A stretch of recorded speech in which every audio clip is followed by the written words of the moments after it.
할렐루야. 우리 옆분과 인사합시다. 하나님 우리 함께 하십니다. 시작. 하나님 우리 함께 하십니다. 한 번 더 인사할까요? 조금만 올려주세요. 당신의 얼굴을 보니 하나님의 얼굴을 보는 것 같습니다. 시작. 당신의 얼굴을 보니 하나님의 얼굴을 보는 것 같습니다. 다 저를 주목해 주시기 바랍니다. 장다영 씨가 쓴 벽을 오르는 사람들이라는 책이 있습니다. 그림책인데 그림책이라고 결코 쉽지 않은 책입니다. 이 책에서 저자는 벽 안쪽 세상과 벽 바깥쪽 세상을 구분합니다. 벽 바깥쪽 세상은 자원이 점점 고갈되어 가고 있는 곳입니다. 그렇기에 벽 바깥쪽 세상에서 가만히 있다가는 굶어 죽고 맙니다. 반면 벽 안쪽 세상은 자원이 풍부합니다.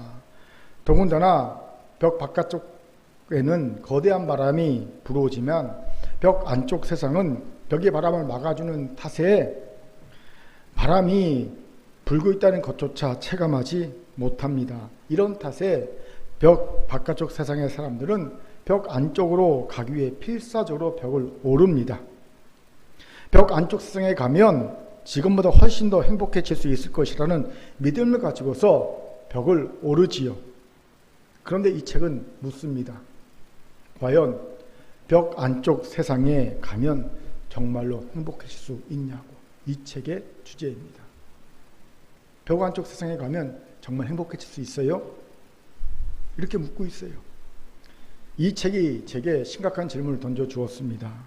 어떤 질문이었을까요? 과연 우리는 안쪽 벽과 바깥쪽 벽 중 어느 벽을 오르고 있고 어느 벽을 넘어서려고 하고 있는 것일까? 무슨 말입니까? 수련회 전부터 지금까지 우리가 계속 이야기하고 있는 바가 무엇이었습니까? 벽을 넘어서기, 벽을 무너뜨리기였습니다. 그런데 문득 혹시 우리가 바깥쪽 벽이 아닌 안쪽 벽을 넘어서고 무너뜨리려고 아둥바둥거리고 있는 것은 아닌가라는 의구심이 들었습니다. 여러분, 안쪽 벽이 상징한 것이 무엇이었습니까? 더 풍요롭고 더 안락한 삶이었죠. 우리가 혹시 이 안쪽 벽에 들어가지 못해 그동안 낙심하고 원망하고 불평하고 있다가 수련회를 통해 다시 안쪽 벽을 오를 힘과 용기를 얻은 것이 아닌가 하는 의구심이 든 거죠. 책을 읽다가. 만약 그렇다면 이건 죽 써서 개중격입니다. 다시 명확하게 말씀드립니다. 우리가 반드시 넘어야 할 벽은 우리가 서 있는 위치에서 안쪽 벽이 아닙니다. 우리가 서 있는 위치에서 바깥쪽 벽입니다. 비록 바깥쪽이 바람이 거세고 풍요와 안락과 거리가 멀고 어쩌면 우리의 대적이 우는 사자처럼 우리 향해 달려든다 하더라도 우리는 바깥쪽으로 가기 위해 반드시 바깥쪽 벽을 넘어서야 합니다. 왜요? 왜일까요? 그곳에 우리 예수님께서 계시기 때문입니다. 히브리서 13장 12, 13절 우리 힘있게 같이 읽겠습니다. 시작. 그러므로 예수도 자기 피로서 백성을 거룩하게 하려고 성문 밖에서 고난을 받으셨느니라. 그런즉 우리도 그의 치욕을 짊어지고 영문 밖으로 그에게 나아가자. 아멘. 보세요. 예수님께서는 높음과 영예와 풍요와 안락의 상징인 예루살렘 성 안에 있지 않으셨습니다. 그곳엔 예수를 십자가에 못 박으라고 사주한 종교 지도자들만 있었습니다. 도리어 예수님은 치욕을 짊어지고 성문 밖, 성벽 밖으로 가셨습니다. 그곳에서 십자가를 지시고 고난을 받으셨습니다. 그렇게 우리도 예수를 만나려면 바깥쪽 벽을 넘어가야 합니다. 그래야 그곳에서 예수를 만날 수 있고 예수가 주시는 참 구원과 행복을 얻을 수 있습니다. 여기에 안타까운 현실이 있죠. 많은 성도들이 벽을 넘지 못해 벽 앞에서 주저앉아 원망하고 불평하고 탄식하고 좌절하는 모습을 참 많이 보았습니다. 그런데 그들이 넘지 못했던 벽들은 안타깝게도 바깥쪽 벽이 아니라 안쪽 벽인 경우가 허다했습니다. 그래서 혹시나 해서 다시 말씀드립니다. 우리가 넘어야 할 벽은 바깥쪽 벽입니다. 그 벽을 넘어선 바깥쪽에는 거센 바람이 불 것입니다. 어쩌면 빈곤과 고난이 있을 수 있습니다. 어쩌면 대적 사탄이 우는 사자같이 우리를 향해 달려들 수 있습니다. 하지만 그곳엔 예수가 계십니다. 그곳에 가야 예수를 만나고 예수가 주신 구원과 생명과 행복과 하나님 나라가 그곳에 있습니다. 그렇게 우리는 반드시 그곳으로 가야 합니다. 이제 묻겠습니다. 지금 여러분은 어느 쪽 벽을 넘으려고 하고 계십니까? 바깥쪽이길 바랍니다. 아멘. 옆 분과 인사합시다. 바깥쪽 성벽을 넘어가야 합니다. 시작. 바깥쪽 성벽을 넘어가야 합니다. 아멘. 이런 우리가 오늘 본문에 다윗이 귀한 통찰을 주지요. 왜입니까? 그는 우리가 그토록 원하지만 사실 정말 하기 어려워하는 바깥쪽 벽을 넘어선 자로 성경에 나타나고 있기 때문이지요. 무슨 말입니까? 우리 같이 보면 30절을 힘있게 읽도록 하겠습니다. 시작. 내가 주를 의뢰하고 적진으로 달리며 내 하나님을 의지하고 성벽을 뛰어넘나이다. 아멘. 본문은 다윗이 말년에 그의 평생을 되돌아보면서 하나님의 은혜를 감격하고 감사하며 찬양하는 찬양시의 한 구절입니다. 사무엘하 22장 전체가 찬양시거든요. 그 20장의 찬양시를 보면 감사와 찬양 그리고 하나님에 대한 사랑의 고백, 간증이 가득합니다. 한마디로 우리가 꼭 닮아야 할 우리의 모습이기도 하지요. 여러분, 인생을 정리하면서 다윗처럼 이토록 넘치도록 하나님을 향해 감사를 드리고 찬양을 드리고 사랑을 고백하고 간증을 드릴 수 있다면 그 신앙의 삶이야말로 가장 행복한 삶이 아니겠습니까? 그렇지요? 가히 최고의 삶을 할 수 있습니다. 부럽고 도전이 됩니다. 그중 오늘 본문 30절이 눈에 확 들어오지요. 특히 성벽을 뛰어넘나이다 라는 다윗의 고백이 더욱 눈에 확 들어옵니다. 왜입니까? 다윗이 뛰어넘은 성벽은요, 안쪽 성벽이 아니라 바깥쪽 성벽이었기 때문입니다. 그렇습니다. 30절에서 다윗이 말하고 있는 성벽은요, 적군의 성벽을 의미합니다.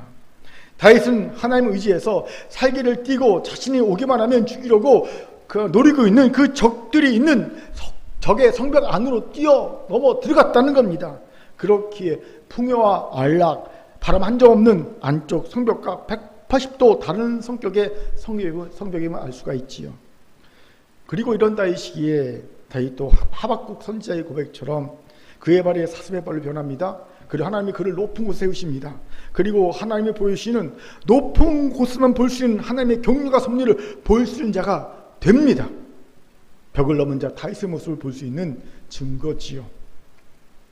사무엘하 22장 34절을 한번 힘있게 읽어봅시다. 시작. 나의 발로 암사슴 발같게 하시며 나를 나의 높은 곳에 세우시며. 아멘. 부럽지 않습니까? 여기서 중요한 질문이 생깁니다. 그럼 어떻게 다윗은 바깥쪽 벽을 뛰어넘은 자가 될 수 있었을까요? 그 어려운 일을 어떻게 할 수 있었을까요? 궁금합니다. 같이 알아봅시다. 먼저 다윗은 주를 의지하였다는 겁니다. 30절에서 우리는 의뢰하고 의지하여 라는 같은 의미의 단어 두 개를 보게 되지요. 히브리어 전치사 배를 번역한 겁니다. 배의 한 4번째, 5번째 정도 뜻이 의지하다 라는 뜻이거든요. 영어 성경 RSV는요, 이걸 전치사 바이로 번역하고 있습니다.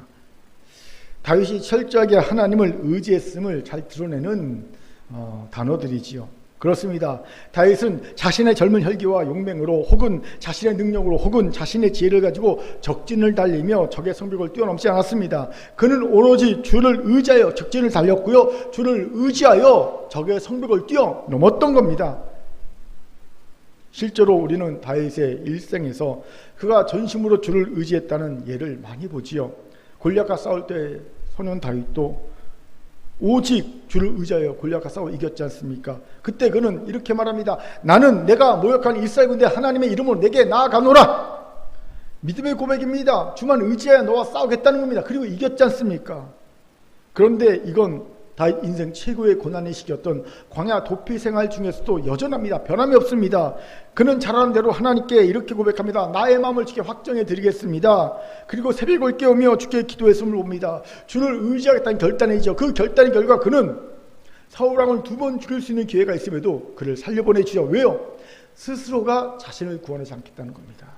하나님이 주시는 구원을 얻겠다는 겁니다. 내가 스스로 나의 정적을 죽여서 나를 구원하지 않겠습니다.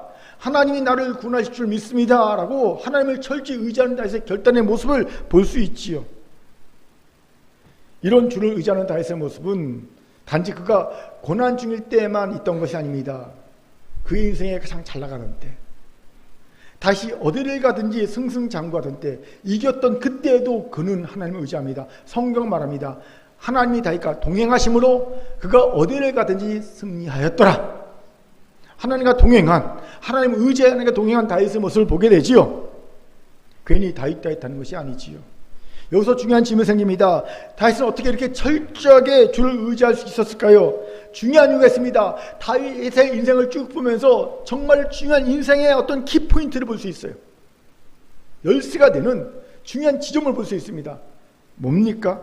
그는 하나님과 다윗의 자신의 관계 설정을 기가 막히게 잘했다는 거예요. 우리 시편 23편 1절 잘하는 구절이죠. 힘있게 읽겠습니다. 시작. 여호와는 나의 목자시니 내게 부족함이 없으리로다. 아멘.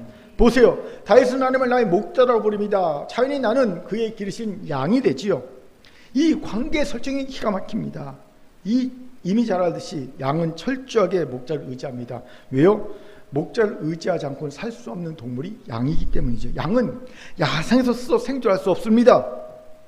사슴처럼 빨리 달 수 있는 것도 아니고요. 높이 뛸 수도 없습니다. 사자처럼 강력한 어금니와 날카로운 발톱이 있는 것도 아닙니다. 황소처럼 강력한 뿔이 있는 것도 아닙니다. 도로 양은요, 몸집에 비해 발목이 너무 얇습니다. 가늡니다. 그래서요, 양은요, 털이 자라잖아요. 털이 자라면요, 이 털 무게 때문에 넘어지곤 합니다. 그리고 넘어지면요, 스스로 일어나지 못합니다. 마치 수백 킬로 사람이 넘어지면 못 일어나듯이 양이 깎으래요. 그러니까 주기적으로 목자가 양의 털을 깎아줘야지만 살 수 있는 동물이 양입니다. 또 지독한 근시입니다. 멀리는 못 내보지요. 냄새도 개처럼 잘 맡지 못합니다. 한마디로 뭐 이렇게 약한 동물이 다 있어, 어떻게 스스로 야생에서 살 수 없는 동물이 다 있어, 이렇게 생각이 드는 존재가 양입니다. 그런데 양에게는 다른 동물에게는 없는 놀라운 특징 하나가 있습니다. 바로 목자를 철저하게 의지하는 겁니다. 강아지의 대표적인 특징은 충성입니다. 양의 대표적인 특징은요, 의지함입니다. 강아지도 따라오지 못할 만큼 목자를 의지합니다. 그래서 이것 하나 때문에 양을 살 수 있는 거예요. 이런 사실을 목동이었던 다윗은 경험적으로 너무 잘 알고 있어요. 그렇게 그는 하나님을 나의 목자, 나는 양이라고 관계에 설정하고 있는 겁니다. 그것도 다윗은 그냥 목자가 아니라 나의 목자라고 말합니다. 여러분, 양은요, 목자가 많지만 자기의 목자의 음성만 듣습니다. 양들이 막 섞일 때 목자들은 걱정하잖아요. 삑 부르면요, 자기 목자의 소리를 듣고 양이 자기 목자를 따라옵니다. 그래서 양은 한 마리도 안 섞이고요, 이렇게 분리가 돼요. 섞였다가 쫙 분리됩니다. 왜? 목자를 따라가니까. 즉 다윗은요, 나는 나의 목자 하나님의 음성만 듣고 의지하겠다는 철저한 믿음의 고백을 하고 있는 겁니다. 바로 여기에 다윗이 철저하게 평생 주만 의지할 수 있는 비결이 있어요. 하나님은 나의 목자, 나는 주의 기르시는 양이라는 관계의 설정입니다. 다른 말로는요, 나는 주의 기르시는 양이라는 자기 정체성의 고백, 확립입니다. 여기서 주목해야 할 것이 있어요. 인간은 자기가 누구인지 확립한 대로, 즉 자기 정체성이 확립된 대로 살아갑니다. 랄프 알도 에머슨이라는 사람이 쓴 자기 신념이라는 책이 있어요. 한 구절을 소개하죠. 내 안에 있는 대로 밖으로 흘러나온다. 삶은 정직해서 티가 난다. 내가 결핍하다면 결핍한 삶이 나오고, 내가 자신 있고 풍족하다면 풍족한 삶이 나온다. 안에 있는 대로 밖의 현실도 구성된다. 여러분, 내 안에 있는 것은 자기 신념, 자기 정체성을 의미합니다. 이 자기 신념, 자기 정체성대로 밖의 현실도 구성된다는 겁니다. 내가 나를 어떻게 생각하느냐에 따라 내 삶도 그렇게 바뀌어간다는 겁니다. 그렇기에 나는 주의 기르신 양이라는 자기 신념, 자기 정체성을 가지면 다윗처럼 살 수 있어요. 다윗처럼 철저하게 주를 의지할 수 있고요, 다윗처럼 주를 의지하여 성벽을 뛰어넘을 수 있습니다. 여기에 우리 연약함이 있어요. 나는 주의 기르신 양이요, 주는 나의 목자란 정체성이 확고하지 못한 이가 부지기수입니다. 대부분의 교인들을 보면 난 교인, 그냥 그리스도인, 이 정도의 흐리멍덩한 정체성을 가지고 살아갑니다. 대신 그에게는 강력한 정체성이 있어요. 나는 어느 회사 부장, 나는 아빠, 엄마, 뭐 이런 정체성이 굉장히 강합니다. 나는 누구누구 사회적인 것이 준 세상에 준 정체성이 굉장히 확고합니다. 그러니 그리스도인 교인이라는 정체성이 흔들려요. 이것마저도 힘을 잃고 힘을 발휘하지 못하는 걸 보게 되지요. 이제 묻겠습니다. 여러분에게는 어떤 정체성, 자기 신념이 있습니까? 주의 종이라는 자기 정체성, 자기 신념이 있는 분은 순종과 충성에 조금 더 특화되어 있을 겁니다. 주의 종이라는 정체성이 있으니까 순종과 충성을 조금 더 잘할 거예요. 성도란 자기 정체성이 확고한 분은요, 거룩한 삶, 구별된 삶에 대한 특화가 되어 있을 겁니다. 나는 거룩한 성도니까. 나는 주의 친구란 자기 정체성이 있는 분은요, 자기 신념이 있는 분은요, 하나님과의 교제, 사귐에 조금 더 특화되어 있을 겁니다. 정체성대로 특화되는 부분이 있어요. 저도 제게 어떤 정체성이 특화되는가를 봤더니 저는요, 주의 종이란 정체성이 특화되어 있더라고요. 그래서 저는 순종을 잘하고 충성을 잘합니다. 근데 여기에 문제점이 있더라고요. 순종과 충성을 잘하긴 하는데 주의 종이란 정체성이 있어서, 근데 문제가 뭐냐면 내 힘으로, 내 혈기로, 내 의지로 순종과 충성을 하려고 하더라는 거지요. 내 순종과 충성은 내 힘과 내 능지가, 내 의지와 내 혈기로 내 감정을 하려는구나, 그걸 깨달았어요. 제게 나는 주의 기르신 양이요 주는 나의 목자라는 정체성이 주의 종이라는 정체성만큼 견고하다면 내가 순종과 충성을 하면서도 철저히 주를 의지해서 할 거라는 것을 깨닫게 되었어요. 내가 보완할 부분이 이거구나. 내가 정체성을 보완한다면 주는 나의 목자, 나는 주의 기르신 양이라는 정체성을 좀 더 보강해야 되겠구나라는 생각을 개인적으로 하게 되었습니다. 사랑하는 군계 성도 여러분, 주는 나의 목자, 나는 주의 기르시는 양이라는 관계 설정, 자기 정체성, 자기 신념을 확고하게 가지길 바랍니다. 그러면 우리도 철저하게 다윗처럼 주를 의지하여서 적진을 달려가며 적의 성벽, 바깥 성벽을 뛰어넘을 수 있을 겁니다. 오늘 이뤄내 가길 바랍니다. 아멘. 저를 따라합시다. 주는 나의 목자, 나는 주가 기르시는 양입니다. 나는 주가 기르시는 양입니다. 아멘. 두 번째로 다시 바깥 성벽을 뛰어넘을 수 있었던 이유로는요, 적군을 뒤쫓았기 때문이라는 거예요. 30절을 표준 세번역으로 읽겠습니다. 같이 읽죠. 시작.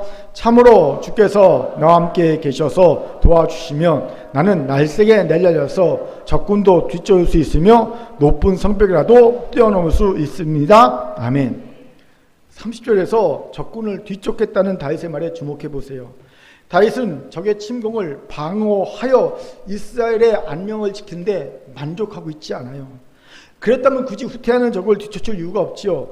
여러분, 쥐도 궁지에 몰리면 고양이를 무는 법입니다. 아무리 적이 후퇴하고 있어도요, 도끼를 품고 대들면요, 나도 큰 낭패를 당할 수 있습니다. 이걸 다시 잘하는 거예요. 군사 전문가잖아요. 군사 전문가 다윗 아닙니까? 그렇게 그는 후퇴하는 적을 뒤쫓는 것도 크나큰 위험 있는 선택이라는 걸 잘 알고 있습니다. 그럼에도 그는 위험 부담이 큰 적을 뒤쫓겠다고 말합니다. 어떤 마음으로 적을 뒤쫓겠다고 하는 걸까요? 두 가지 정도 추정할 수 있게 됩니다. 먼저는 사명의 완수지요. 다윗은 단지 적의 공격을 물리치는 것, 그것이 이스라엘 왕의 사명의 전부가 아니라는 것을 정확히 알고 있었던 것 같습니다. 그럼 이스라엘 왕의 사명이 뭡니까? 주변의 모든 적을 완벽히 굴복시켜서 이스라엘 백성에게 참된 샬롬을 안겨다 주는 것이 이스라엘 백성 왕의 사명이었던 거죠. 사명의 완수라는 거지요. 이러니 단지 적이 물러갔다고 만족하지 않고 사명의 완수를 위해 끝까지 적을 뒤쫓고자 했던 거라는 겁니다. 그리고 이것이 다시 바깥벽을 뛰어넘을 수 있던 이유였음을 보지요. 사명을 완수하자 하는 자에게는 자신의 안위는 고려의 대상이 아닙니다. 그는 사명만 완수할 수 있다면 자기의 생명조차 조금도 귀한 곳에 여기지 않을 수 있습니다. 사도 바울이 그런 자가 아닙니까? 사도행전 20장 24절을 힘있게 읽겠습니다. 시작. 내가 달려갈 길과 주 예수께 받은 사명 곧 하나님의 은혜의 복음을 증언한 일을 마치려면은 나의 생명조차 조금도 귀한 곳으로 여기지 아니하노라. 아멘. 여러분, 주의 주신 사명을 마치려면 나의 생명을 조금도 귀한 곳에 여기지 않겠다고 고백하고 결단한 이가 예수가 성벽 밖에 계시고 그 성벽 밖이 거센 바람을 불고 있고 그 성벽 밖이 고난과 핍박이 오고 그 성벽 밖에 대적이 우는 사자같이 나한테 넘겨든다고 못 가겠습니까? 주저하겠습니까? 예수가 계신데 아니요, 개의치 않습니다. 그곳에 가서 사명을 이룰 수 있다면 바깥 성벽으로 주저앉고 뛰어넘을 수 있는 자가 사명을 완수하고자 하는 자입니다. 이것이 우리를 부끄럽게 합니다. 우리는 주신 사명을 완수해야 한다는 결단이 약하거나 아예 없어요. 그저 당장 맡겨진 일만 무사히 무탈하게 해내면 다행이라고 생각합니다. 사실 이건 이번 주에 하나님이 제게 주신 말씀이었습니다. 학예 프로그램을 무사히 마치고 특별히 베트남 단기 선교팀이 한국에 무사히 딱 도착했다는 소식을 들은 후에 제 안에 이런 생각이 딱 들었어요. 다행이다. 그렇죠? 안전하게 갔으니 다 무사히 끝났으니 다행이다라는 생각이 들었어요. 그런데 내 마음에 다행이다라는 생각이 딱 드는 순간 하나님께서 제게 말씀을 딱 주시더라고요. 이렇게 물으셨어요. 오늘 본문은 한 달 전에 받은 본문입니다. 너는 왜 적군을 뒤쫓을 생각을 하지 않아? 왜 너는 적군을 뒤쫓을 생각을 하지 않아? 즉 사명을 완수하려고 하진 않냐는 거예요. 이 말씀 듣고 나를 보니까요, 저는 그저 무탈에 더 큰 비중을 두고 있었다는 것을 깨닫게 되었어요. 하나님의 뜻을 이루었는가, 사명을 완수했는가, 그게 큰 비중을 두지 않고 있다라는 거였어요. 이걸 깨달았어요. 이 깨달음을 가지고 저를 더 깊게 볼 수 있었습니다. 내가 왜 그랬을까? 이 질문을 통해 발견한 제 연약함이 있습니다. 뭘까요? 어느새 주신 사명을 적당히 무사히 무탈하게 행하는 것에 익숙해져 버린 제 모습이었어요. 적당히 무사히 무탈하게 행하는 것에 익숙해진. 그런데 참 아이러니하게도 제가 제 주변의 사람들에게 자주 하는 핀잔이 있어요. 제가 제일 싫어하는 모습이 있어요. 제발 좀 적당히 대강 하지 마. 제가 자주 하는 말입니다. 싫더라고요. 저는요. 뭐든 적당히 하는 거, 대강 하는 거, 그 한순간만 이렇게 딱 넘기면 되는 거잖아요. 예? 한순간만 살짝 넘기면 되는 거, 그 모습이 정말 저는 싫거든요. 그래서 제가 주변 사람들한테 맨날 하는 말이 있어요. 좀 제발 적당히 하지 마. 대강 하지 마. 물론 그냥 넘어갈 수 있어요. 잠깐. 하지만 그게 습관이 되고 인격이 되거든요. 자꾸 그러면 적당히 대강, 그 한순간만 몸에 나오면 된다고 생각하는 것, 그게 인격이 되거든요. 나도 인격. 그런데 핀잔을 주던 제가 어느새 대강, 적당히 모양새만 내는데 익숙해져 있다는 거예요. 제가, 핀잔을 준 제가. 경건의 모양만 있으면 경건의 능력은 나타나고 나타나지 않고 별로 개의치 않는 모습과 별반 다르지 않죠. 모양만 있으면 되지 내용이 굳이 중요해? 예배만 드리면 되지 은혜 받는 게 중요해? 그렇지? 저도 모르는 사이에 내가 세상에 물들어가고 있구나. 세상을 이끌어가야 되는데, 세상에 영향을 줘야 되는데 오히려 내가 영향을 받고 있구나라는 생각을 하게 되었어요. 정신이 번쩍 들었습니다. 사랑하는 큰교회 성도 여러분, 정신을 안 차리면 우리는 이렇게 될 수밖에 없습니다. 사명을 행한다는 모양만 갖춘 채로 만족한 이가 될 수 있습니다. 그런데 아십시오, 이러면 결코 바깥쪽 벽을 넘을 수 없습니다.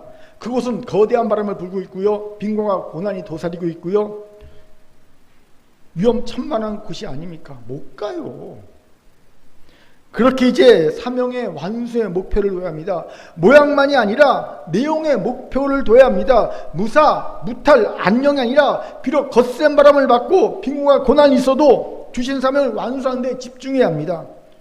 그러면 우리도 다윗처럼 대적들을 쫓아서 적진을 달려가고 성벽을 뛰어넘을 수 있게 되는 거예요. 믿으시면 아멘. 아멘. 두 번째로 다윗에게 후퇴하는 적을 뒤쫓겠던 마음은요, 하나님이 동행의 주임에 대한 믿음이었음을 보게 됩니다. 표준 세번역에서 주께서 나와 함께 계시소 도와주시면 이라는 다윗의 말을 주목합시다. 다윗이 적을 뒤쫓을 수 있었던 이유를 정확히 말해 주시죠. 주께서 나와 동행하시기 때문이라는 거예요. 이 믿음이 있었다는 겁니다. 하나님이 나와 함께 하시다는 믿음이 다윗에게 있었기에 그는 적진을 알며 성벽을 뛰어넘을 수 있었다는 거지요. 이것에 주목합시다. 하나님이 나와 함께 하시면 그 어떤 상황도 문제가 되지 않습니다. 아무리 바깥벽에 바깥벽 너머의 세상에 거센 바람이 불고 있고 빈곤과 고난이 있고 대적이 우글우글거리고 나를 죽이려 한다 하더라도 그 모든 상황에 문제가 되지 않습니다. 왜요? 내게는 전능하신 하나님이 함께 하시니까. 다윗이 이런 믿음으로 골리앗을 향해 달려가서 싸워 이긴 건 아니겠습니까? 상황 보지 않았어요. 뭐만 봤습니까? 하나님 나와 함께 하신다. 이것만 봤지 않습니까? 그런데 우리는 다윗과 달라도 너무 다릅니다. 일단 우리는 철옹성이 앞을 막고 있으면 주지 않습니다. 그리고 하나님이 철옹성을 여리고 성처럼 무너뜨릴 때까지 기다립니다. 하나님 무너뜨려 주세요. 그럼 가겠어요. 근데 웃기지 않습니까? 하나님이 함께 하시는데 무너지고 무너지고 무슨 상관이 있습니까? 그냥 뛰어넘으면 되지. 다윗처럼. 그렇지요? 하나님이 함께 계시면요, 철옹성의 앞을 버티고 있건 철옹성이 무너지건 그건 아무 하등의 문제가 없는 거예요. 하나님이 함께 하시는 순간 우리에게는 그 어떤 상황도 문제가 되지 않습니다. 그게 뭐가 문제가 됩니까? 요단이 창이란 가운데서 문제가 됩니까? 홍해에서 문제가 됩니까? 거인족에서 문제가 됩니까? 아무 문제가 되지 않습니다. 하나님이 함께 계시면 그냥 넘으면 됩니다. 또 우리는 성 밖의 상황을 예측하고 상상하고 두려워합니다. 손해볼까? 고난당할까? 공격당할까? 두려워합니다. 그러니 광야 이스라엘 백성처럼 가나안 거민은 거인족이요 철옹족이고 우리는 그에 비하면 메뚜기 같으니 절대 정복할 수 없습니다. 그리고 우리는 다시 애굽으로 돌아갑니다. 이런 이 이스라엘 백성처럼 생각하는 거예요. 평생 바깥 벽은 넘을 엄두도 못 내고 안쪽 벽에서만 어떻게 하면 넘어볼까? 그런 이들이 되고 마는 거지요. 평생 바깥 벽 쪽은 꿈도 안 꾸고 어떻게 하면 남들처럼 안쪽 벽만 오를까? 이것만 생각하는 이들을 전락하고 마는 거예요. 왜 이런 안타까운 일이 벌어집니까? 하나님이 함께 하시다는 믿음이 부족하거나 아예 없는 겁니다. 우리에게 이 믿음만 있다면 우리는 바깥 벽을 뛰어넘을 수 있어요. 여기에 기가 막힌 현실이 있어요. 본인 스스로 말하기를 나는 하나님이나 함께 하시다는 믿음이 있습니다 라고 말한 이조차도 바깥성을 두려워하는 모습이 있다는 거예요. 도대체 왜 그럴까요? 하나님 나 함께 하신다고 믿는 자가. 잘 들어보세요. 현대 심리학에서 말하기를 인간의 두려움의 근저에 가장 근원이 뭐냐면요, 미지라고 해요. 미지. 잘 모르는 것. 모든 두려움은요, 모르는 것에서부터 기인합니다. 여러분이 두려워하는 것을 잘 생각해 보세요. 그 가장 근본이 뭐냐면 그것을 모르기 때문에 두려운 거예요. 모르기 때문에. 더하여 모르는 것에 대해 상상하게 되면 두려움은 더 가중됩니다. 아십시오. 두려움을 해소하는데 상상은 하등 도움이 안 됩니다. 내가 잘 모르는 것, 내가 잘 못할 것 같은 것을 놓고 미래를 한번 상상해 보세요. 내가 모르는 것, 잘 못할 것에 못할 것 같은 것을 놓고 그 미래를 상상해 보세요. 두려움이 가중될까요? 두려움이 해소될까요? 두려움은 가중됩니다. 그렇게 여러분 두려움을 해소하려면요, 상상하면 안 됩니다. 그럼 어떻게 해야 됩니까? 두려움의 실체를 경험하면 되는 거예요. 알면 되는 거예요. 알면 두려움이 없어져요. 제가 중요한 팁을 가르쳐 드릴게요. 공포영화 볼 때 두려움 없이 볼 수 있는 방법이 있어요. 뭘까요? 공포영화 두려움 없이 보는 방법, 전혀 두렵지 않게 보는 방법, 2번 보는 겁니다. 두 번째 보면요, 하나도 안 두려워요. 왜? 언제 어디서 귀신이 나타나서 어떻게 해코지하고 어떻게 끝날지 다 알거든요. 누군 죽은 누군 살지 다 알거든요. 그래서 하나도 안 두렵습니다. 뭔지 아세요? 아는 것은 두렵잖아요. 아니까 두렵잖아요. 왜 우리가 대적 사탄이 두렵지 않습니까? 알거든요. 그는 이미 졌다는 걸. 예수 그리스도의 십자가의 능력으로 졌다는 걸. 나는 그를 이길 권세가 있다는 걸 내가 알거든요. 아니까 두렵지 않은 겁니다. 아무리 귀신이 펄펄 날떠도요, 예수 이름으로 그걸 제압할 수 있는 것이 뭐냐면 알기 때문입니다. 아는 존재이기 때문에 두렵지 않은 거예요. 왜 죽으면 안 두렵습니까? 그리스도인이 알거든요. 우리는 죽지 않는다는 걸. 우리는 죽음이 아니라 건너간다는 것. 영원한 생명으로. 아니까 죽으면 안 두려운 거예요. 아는 것은 두렵지 않습니다. 이처럼 성벽 바깥상에 대한 두려움을 극복하려면요, 성벽 바깥상을 알아야 합니다. 여기서 의구심, 아니 어떻게 우리가 성벽 바깥상을 알 수 있을까요? 맞습니다. 우린 잘 모릅니다. 설령 우리가 성벽 바깥상을 경험한 이들의 얘기를 들어서 안다 하도 그건요, 간접적인 지식이고 간접적인 알입니다. 간접 지식과 간접 알물 가지고는요, 우리는 절대 두려움을 극복할 수 없습니다. 그건 그의 알미고 그의 지식이 내 것이 아니기 때문이에요. 그럼 두려움을 극복할 방법이 없습니까? 아니요, 있습니다. 뭘까요? 믿음입니다. 무슨 믿음입니까? 나는 잘 알지 못하지만, 아니 나는 전혀 모르지만 전지하신 하나님이 다 알고 계시고 나와 함께 하신다. 이 믿음입니다. 그렇게 나는 알 필요가 없어요. 몰라도 됩니다. 그냥 모든 걸 다 하시는 하나님과 함께 동행하면 끝나는 겁니다. 두려움이 없어지는 거예요. 제가 종종 듣는 예화가 있죠. 가족여행할 때 제가 운전하잖아요. 그럼 뒤에 우리 딸들이 딱 탑니다. 두 딸이 타서 걔네들은요 다른 거 하나도 안 합니다. 그냥 떠들다가 수다 떨다가 잡니다. 조용해지면 자고 있는 거예요. 어디로 가는지 어떻게 가는지 전혀 고민하지 않습니다. 고민 1도 없습니다. 아무것도 고민하지 않습니다. 그냥 떠들다가 잡니다. 왜요? 아빠가 다 아니까. 가는 길 가는 방법 다 아니까. 자기들 알 필요가 없어요. 예, 그냥 다 왔다 일어나 그러면 되는 거예요. 휴게소 다 일어나 되는 거예요. 끝. 여러분 하나님이 다 아시지 않습니까? 그 하나님 나와 함께 하시지 않습니까? 내가 뭘 모른다고 두려워합니까? 예, 우리의 인생에 주의 손끈 하나 있어요. 주의 모든 것이 우리의 모든 것 주의 손에 있습니다. 하나님은 다 알고 계세요. 그러니까 나는 몰라도 돼요. 바깥 세상에서 몰라도 돼요. 하나님 나와 동행하시다 믿음만 있으면. 그렇기에 하나님 나와 동행하십니다. 난 믿습니다 말하면서 두려워하는 이는요 사실 믿는 이가 아닙니다. 믿는 이가 아닌 거예요. 사랑하는 큰교회 성도 여러분, 모든 것을 다 할 수 있는 능력의 하나님, 모든 걸 다 하시는 전지 하나님이 나와 동행하십니다. 이 믿음이 있다면 다윗처럼 성벽을 뛰어넘을 수 있습니다. 오늘 이 믿음이 있기를 주의 이름으로 축원합니다. 아멘. 자, 저를 따라합시다. 사명의 완수를 결단하고 하나님이 동행하심을 옆분하고 인사합시다. 굳게 믿으세요. 시작. 굳게 믿으세요. 아멘. 세 번째로 다윗이 바깥쪽 벽을 뛰어넘을 수 있었던 이유로는요, 하나님 신뢰와 하나님 의지함이 더 깊어졌기 때문이라는 거예요.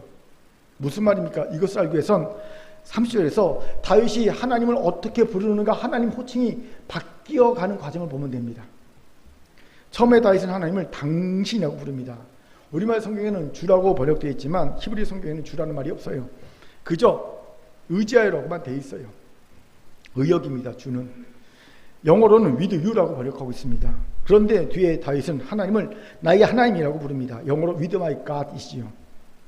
그런데 이것만 갖고는 호칭이 어떻게 변화됐는지 호칭의 차이를 잘 구분할 수가 없어요. 히브리어를 봐야 됩니다. 나의 하나님을 의지하고로 번역한 히브리어가 베로하이인데 이 베로하이를 보면 차이가 딱 보입니다. 베로하이는요, 의지하다는 뜻을 가진 전치사 배와 그 다음에 에로임이라는 병사가 합쳐져 있어요. 배와 에로임이 합쳐서 베로하임입니다. 그런데 이 명사 에로임이 의미심장합니다. 통상적으로는 신들이라고 번역됩니다. 에로임은 신들. 하지만 하나님께 대해서 쓰일 때는요 이렇게 번역됩니다. 지존하신 하나님이라는 경의를 뜻하는 뜻으로 쓰입니다. 지존하신 하나님이라는 뜻. 무슨 말입니까? 지금 다윗은 나의 지존하신 하나님을 의지하여 성벽을 뛰어넘나이다라고 고백하고 있는 겁니다. 그는 처음엔 주라고 불렀어요. 당신이라고 불렀어요. 그런데 뒤에서 나의 지존하신 하나님이라고 부르고 있는 겁니다. 보세요. 짧은 한 구절 내지만 호칭이 바뀌고 있지 않습니까? 물론 우연히 그럴 수 있습니다. 하지만 신앙인의 고백에는 우연이 없습니다. 그가 잘 인식하지 못해서 우연하고 치부할 뿐이지 사실 그 안에 심정의 변화가 있는 거예요. 짧은 순간에 심정의 변화가 있는 겁니다. 그럼 무엇 때문에 이런 차이가 났을까요? 간단합니다. 다윗에 더 깊어진 하나님 신뢰, 하나님 의지함이라는 거예요. 하나님에 대한 신뢰와 의지함이 더 깊어졌기 때문에 하나님 고백이 달라진 거예요. 다윗은 하나님을 의지하여 적진으로 달린다고 고백하면서 자신도 모르는 사이에 하나님께 대한 신뢰와 의지함이 더 깊어진 거예요. 그 결과 그는 하나님을 에로힘, 지존하신 하나님이라고 부르고 있는 겁니다. 더 깊어진 의지함과 신뢰를 가진 겁니다. 그렇게 그는 그것을 의지하여 성벽을 뛰어넘은 겁니다. 더 신뢰가 깊어졌고 더 의지함이 깊어졌기에 이제는 성벽을 뛰어넘는 자가 된 거예요. 이것 주목합시다. 바깥 성벽을 뛰어넘고 싶습니까? 그렇다면 다윗처럼 지금보다 더 깊은 신뢰와 지금보다 더 깊은 의지함을 가져야 합니다. 그것으로 성장하고 성숙해 가야 합니다. 그 방법이 뭡니까? 다윗이 알려줬잖아요. 첫 신뢰와 첫 의지를 드리는 거예요. 여러분, 깊지 않아도 좋아요. 크지 않아도 좋습니다. 일단 작고 얕아도 하나님을 향해 신뢰를 가지고 의지함을 가지고 신뢰 의지함을 드리세요. 그리고 그 신뢰 의지함을 가지고 행동으로 옮기세요. 다윗은 적진을 달렸지 않습니까? 그럼 하나님이 그것을 마중물처럼 사용하실 겁니다. 마중물 뭔지 아시죠? 저 어릴 때는요, 학교 가는 중간에 공동의 우물이 있었고요. 그리고 옆에 펌프가 있었어요. 그리고 제가 자전거 타고 노는 공터에도 중간에 우물 있고 펌프가 있었어요. 지하수를 끌어올리는. 그런데 아시잖아요. 펌프 질한다고 그냥 물이 바로 나옵니까? 안 나오죠. 옆에 보면요, 항상 요만큼 물이 있죠. 한 바가지 물을 퍼서 펌프에 이렇게 붓고 펌프질하면요, 나는 한 바가지만 넣었는데 시원한 지하수가 계속 나오죠. 그때 붓는 한 바가지 물을 마중물이라고 하는 거예요. 마중물. 예. 저는 직접 경험했거든요. 막 자전거 타고 막 힘들고 막 땀 뻘뻘 흘리고 한 다음에 그냥 그 공터 한가운데 있는 거기 가서 물 한 바가지 이렇게 붓고 막 펌프 잡으면 막 지하수가 시원한 수가 콜콜 흘러옵니다. 그거로 뭐 씻고 먹고 그러고 난 다음에 놀고 그랬던 기억이 있거든요. 여러분, 바로 이 첫 신뢰와 첫 의지함이 마중물과 같습니다. 깊지 않습니다. 크지 않습니다. 그래도 괜찮습니다. 한 바가지 물과 같아도 괜찮습니다. 이 한 바가지 물과 같은 하나님 신뢰와 의지함을 하나님께 드리는 겁니다. 그리고 그 신뢰와 의지만큼 행동하는 거예요. 다윗은 그 신뢰와 의지만큼 적진을 달린 겁니다. 그러면 놀랍고 하나님은요, 이걸요 사용하십니다. 그리고 이걸 성장시킵니다. 성숙시킵니다. 얕은 것을 깊게 만드십니다. 작은 걸 크게 만드십니다. 그래서 더 깊은 하나님 신뢰와 의지함을 만드시는 겁니다. 다윗은 그걸 가지고 지존하심을 고백하면서 성벽을 뛰어넘은 자가 된 겁니다. 적진을 달리던 자가 성벽을 뛰어넘게 된 거지요. 왠지 아세요? 우리 하나님은요, 더욱 성길수록 더욱 귀한 주님이기 때문입니다. 저는 사실 이것 때문에 하나님께 반한 사람입니다. 세상의 모든 것들은요, 섬길수록 더욱 섬길수록 더 귀해지지 않아요. 오히려 시시해지고요, 심하면 싫어집니다. 남녀관계도 그렇잖아요. 처음에 막 좋다가 알아가면 알아갈수록 시시해지고 싫어지지 않습니까? 그런데 하나님과 하나님에 관한 일은 달라요. 하나님은요, 더욱 섬길수록 더욱 귀한 분입니다. 더욱 사랑할수록 더욱 사랑하게 됩니다. 왜요?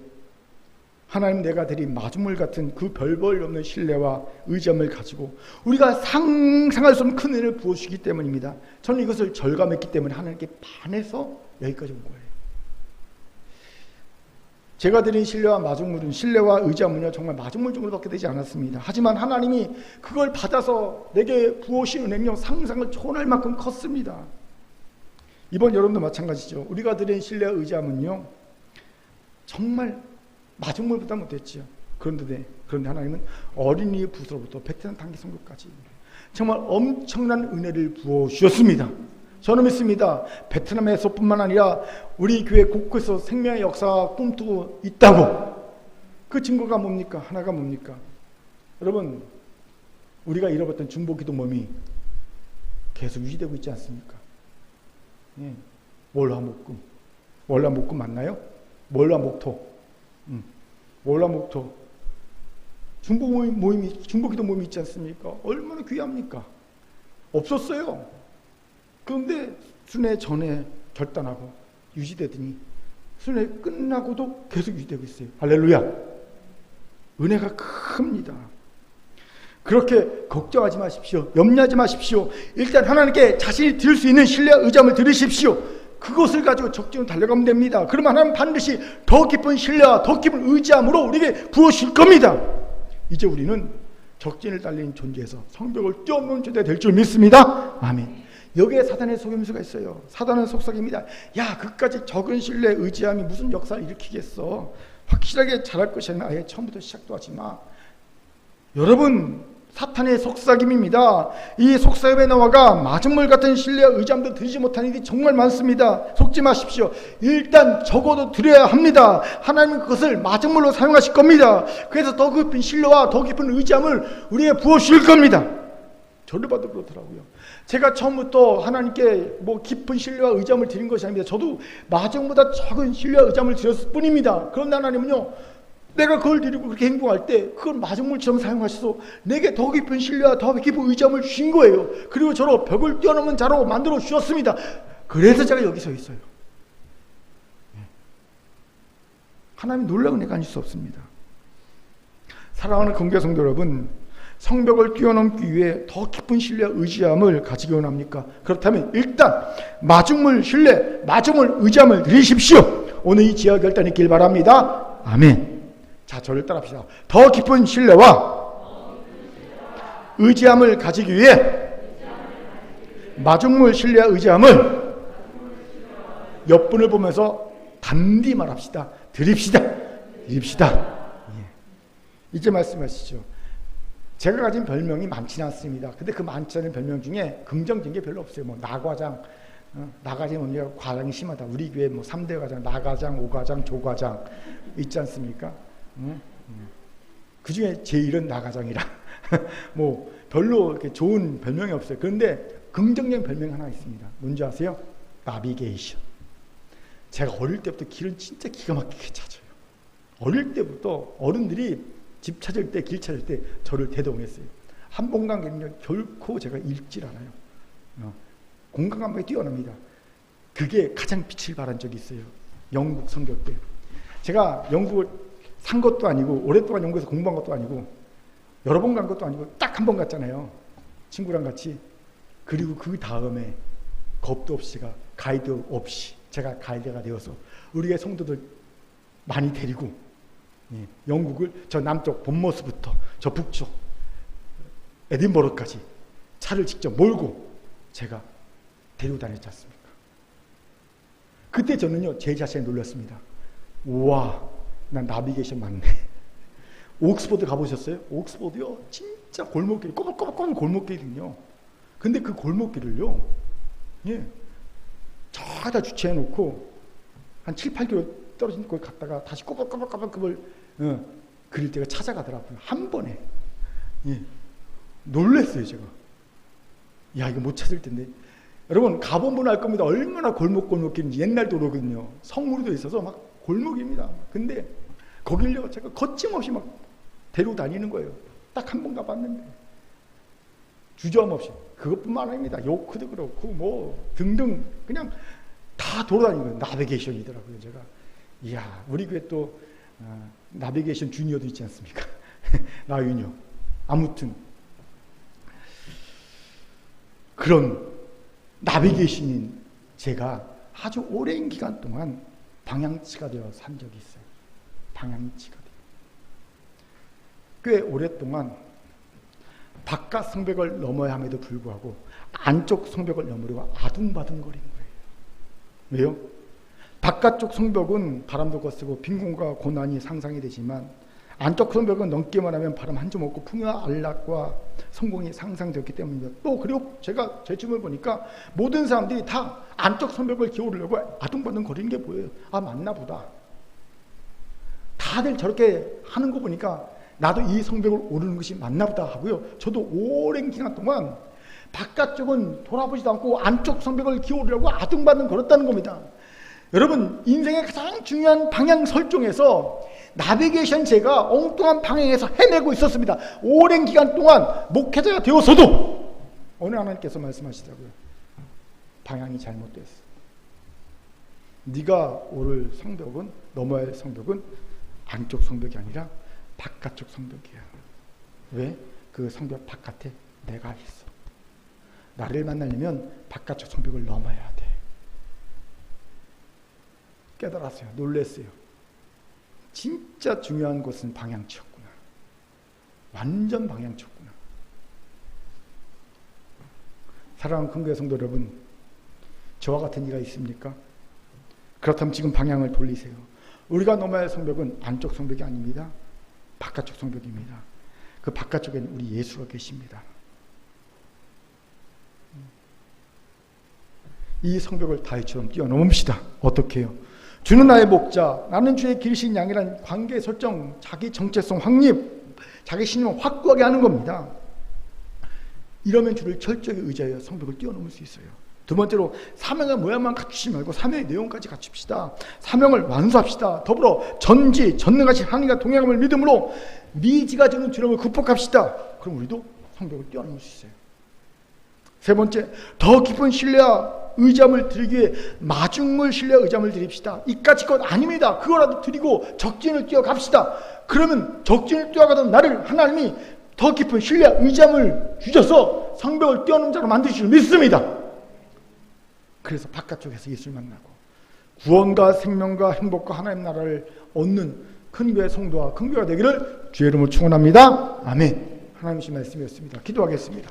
사랑과 자비하는 참 감사합니다. 우리가 안쪽 성벽 오려고 헤매지 않게 하시고 하나님 바깥쪽 성벽을 넘어선 데 되게 하셔서 그 성벽 바깥에 계신 예수를 만나 구원과 생명과 행복과 하나님 나라를 이루는 성도와 교회 되게 도와주옵소서. 감사드리며 예수님 이름으로 기도합니다. 아멘.